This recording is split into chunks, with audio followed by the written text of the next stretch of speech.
Cuando pensamos en el Líbano, muchas veces nos viene a la mente la hermosura de sus montañas, sus majestuosos bosques de cedros y sus ciudades costeras que florecieron en el comercio antiguo. Sin embargo, pocas personas saben que esta misma región fue el hogar de algunos de los personajes más oscuros y de los eventos más intensos registrados en las Escrituras. Por ejemplo, una de las figuras más perversas de la Biblia vino de Sidón, una ciudad fenicia localizada en el territorio que hoy llamamos Líbano. Y la influencia de esta persona fue tan devastadora que su nombre pasó a ser sinónimo de maldad, corrupción e impiedad. Además de esta figura, un monarca de una ciudad-estado que también estaba en la región del actual Líbano, fue objeto de una profecía tan severa, después de haberse autoproclamado un dios, que algunos estudiosos de la Biblia creen que fue comparado directamente con Satanás. De hecho, aunque el Líbano es una región pequeña en extensión territorial, ocupa un lugar especial en la narrativa bíblica, tanto en el Antiguo como en el Nuevo Testamento. Sin embargo, la relación de Israel con los pueblos que habitaban la región del Líbano no siempre fue pacífica.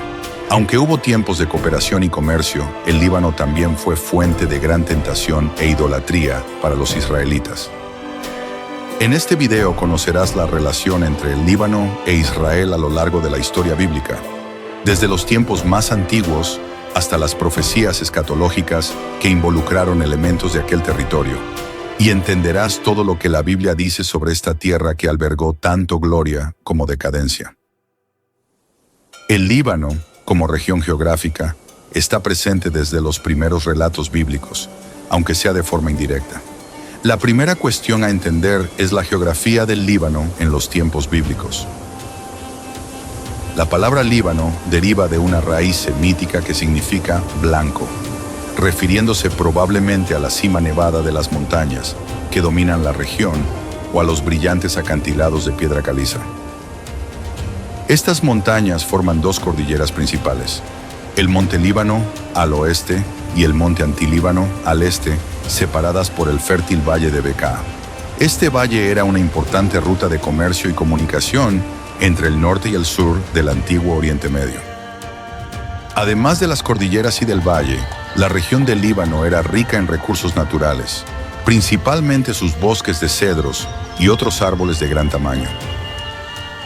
Estos cedros en particular se convirtieron en un símbolo de la majestuosidad y la fuerza de la región y desempeñaron un papel significativo en las interacciones posteriores con Israel. El Líbano era especialmente conocido por sus ciudades costeras y su proximidad al mar Mediterráneo. Los habitantes primitivos del Líbano eran principalmente pueblos cananeos que compartían una cultura y religión con los demás habitantes de Canaán.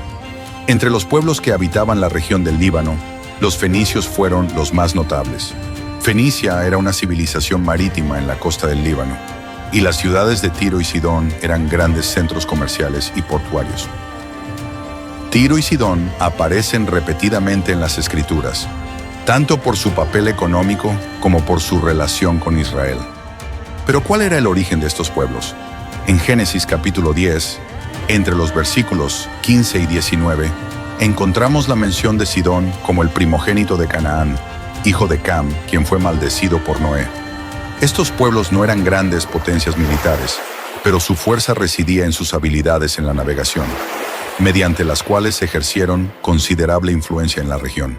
Su control del comercio de madera, especialmente de los valiosos cedros del Líbano, hizo que los fenicios ganaran gran respeto e importancia, no solo en la región, sino también en toda la cuenca del Mediterráneo.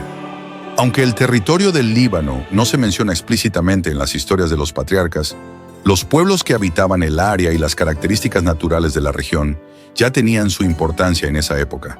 La Biblia dice que Abraham habitó en Canaán, la tierra prometida que limitaba con el territorio fenicio al norte. La mención de Abraham erigiendo altares cerca de lugares como Betel y Jai indica que vivió cerca de lo que más tarde se convertiría en las tierras asociadas con el Líbano. Luego, cuando José, en la posición de gobernador de Egipto, coordinó el suministro de alimentos para toda aquella región durante los años de crisis, probablemente tuvo contacto con los pueblos que habitaban las tierras del actual Líbano. Más tarde, ya durante el periodo de los jueces, Israel frecuentemente caía en la tentación de adoptar las prácticas religiosas de sus vecinos cananeos, incluyendo la adoración a Baal y Asera, dioses que también eran adorados por los fenicios. Estas prácticas idólatras se extendían fácilmente a través de las rutas comerciales y las relaciones diplomáticas entre las tribus de Israel y los pueblos vecinos.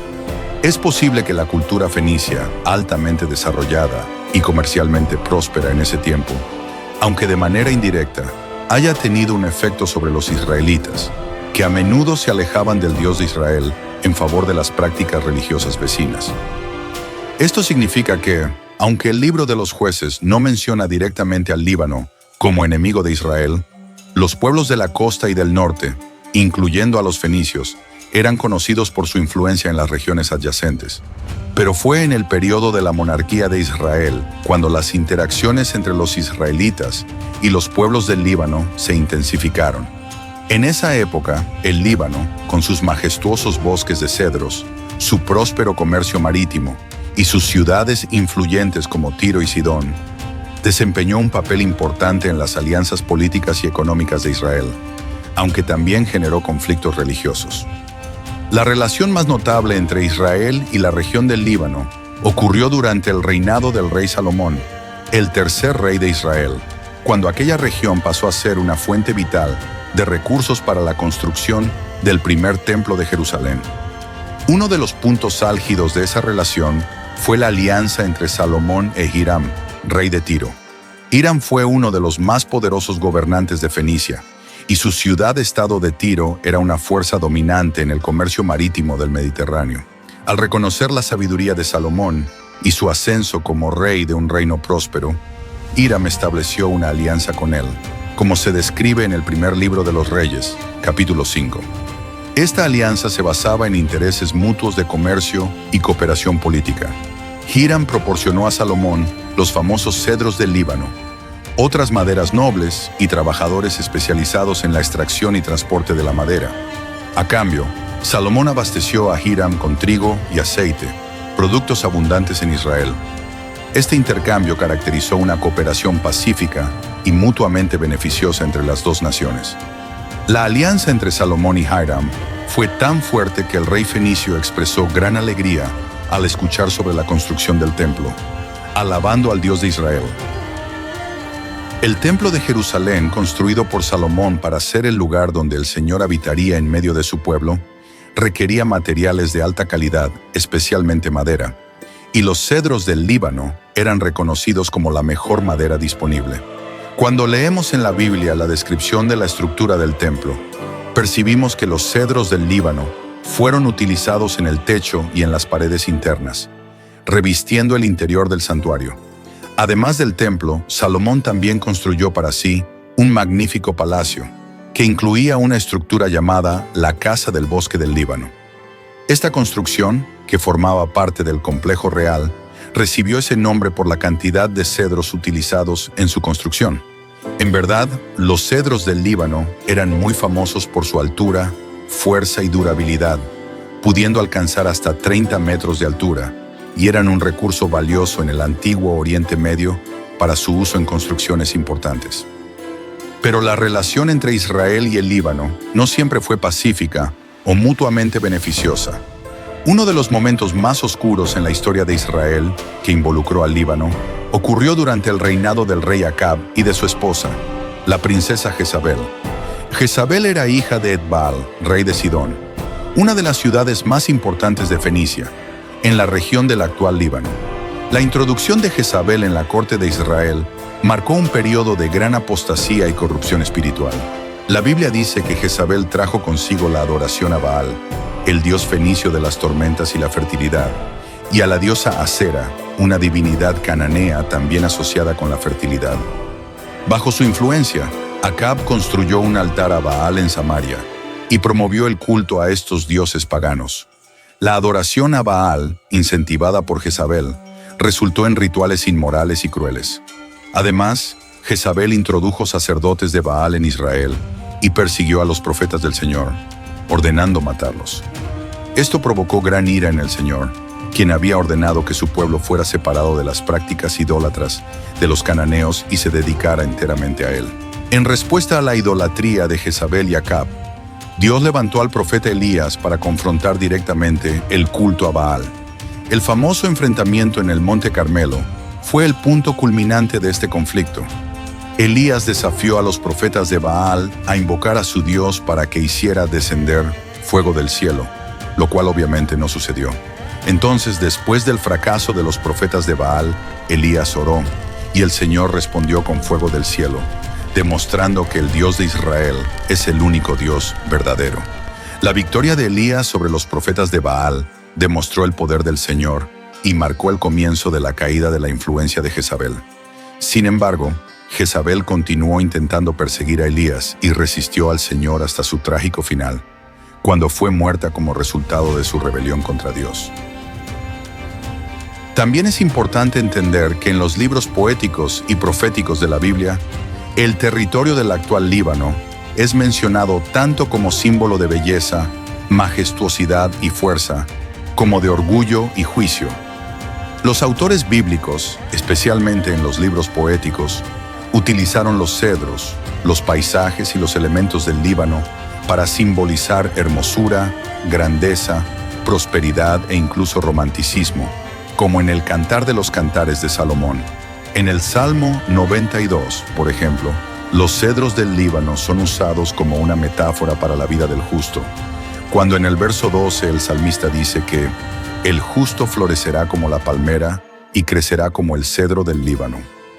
Y en la profecía de Isaías, en el capítulo 35, el esplendor del Líbano aparece asociado con la plenitud de lo que Dios tiene para su pueblo.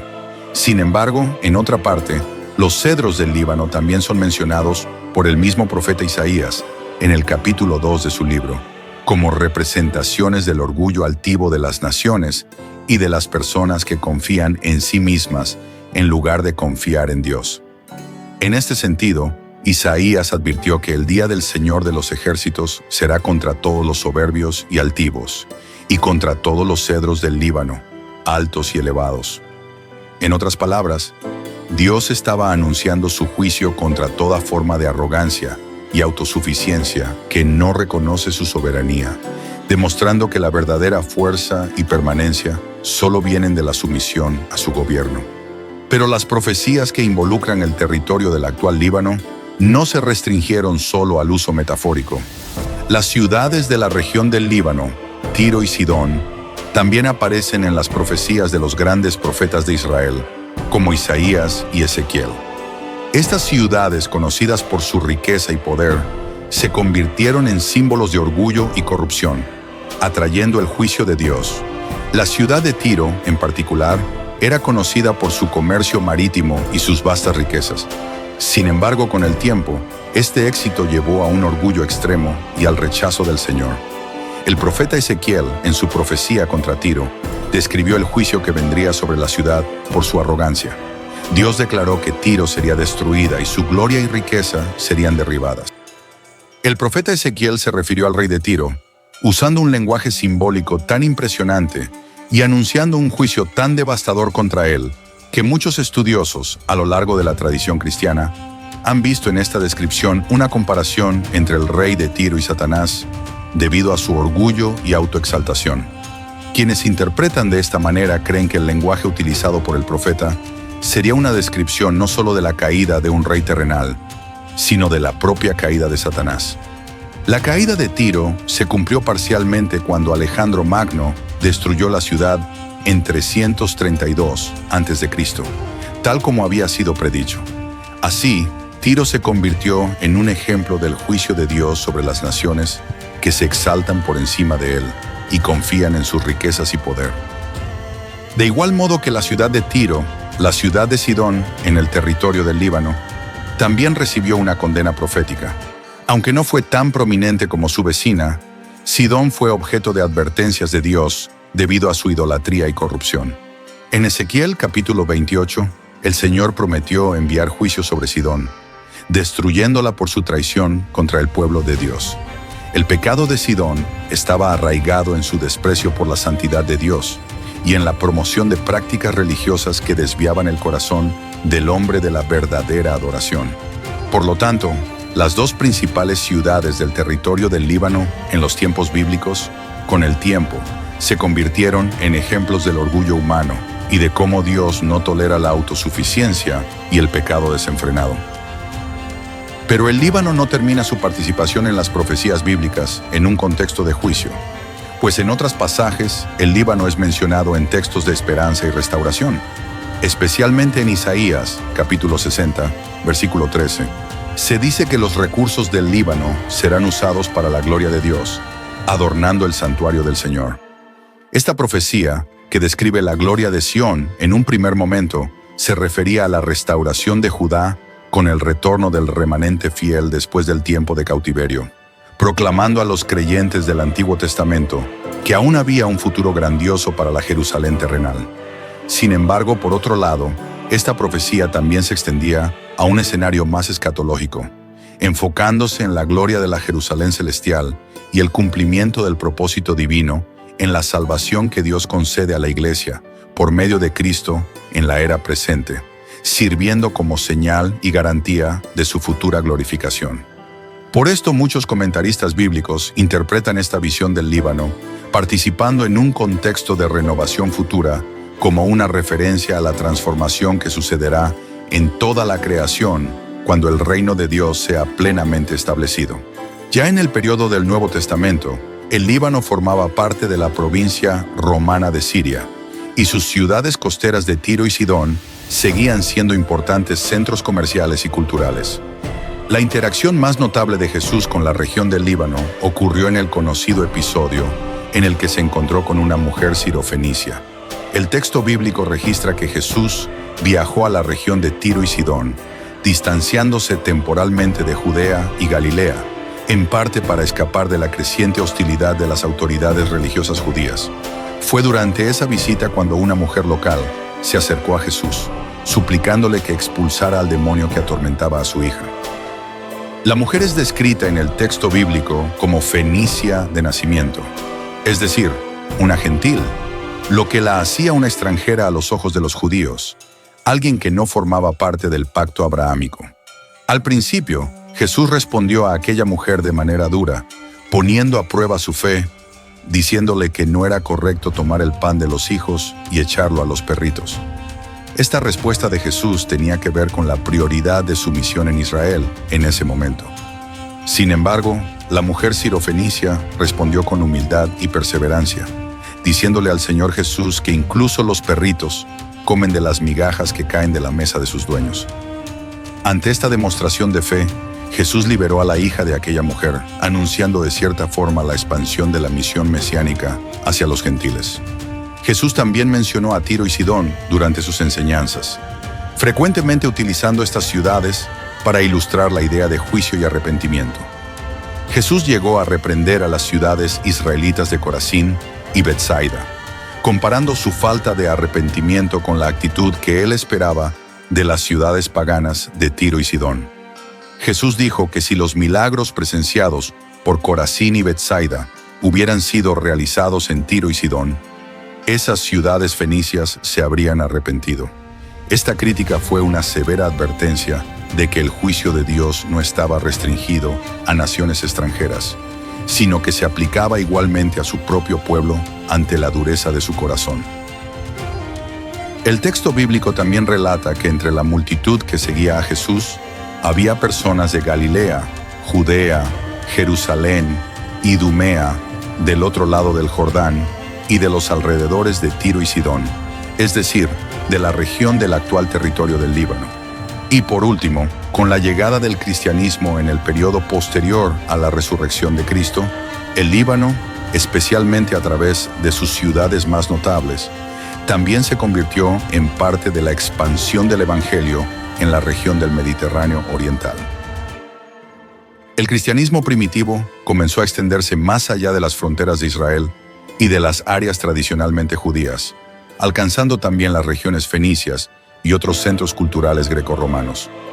El libro de los Hechos de los Apóstoles, en el capítulo 11, informa que después de la persecución que siguió al martirio de Esteban, Algunos cristianos huyeron a Fenicia, Chipre y Antioquía, predicando la palabra. Más tarde, el apóstol Pablo también visitó la ciudad de Tiro durante su tercera misión, camino a Jerusalén. Pablo hizo una parada de 7 días en la ciudad de Tiro, donde encontró a la comunidad cristiana local. Esta visita de Pablo a Tiro muestra cómo el evangelio había florecido, incluso en una ciudad con un pasado de orgullo e idolatría. Tiro, que como vimos había sido símbolo de arrogancia en los tiempos del Antiguo Testamento, ahora albergaba una iglesia cristiana formada por gentiles convertidos al evangelio de Cristo. De hecho, este es un testimonio de que la obra del Señor que comenzó en Israel alcanza hasta los confines de la tierra.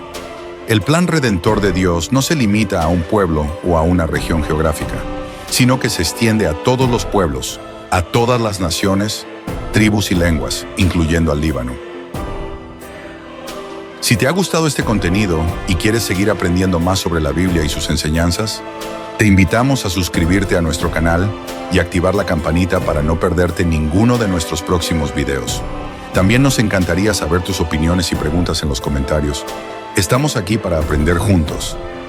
Nos vemos en el próximo video. Que Dios te bendiga.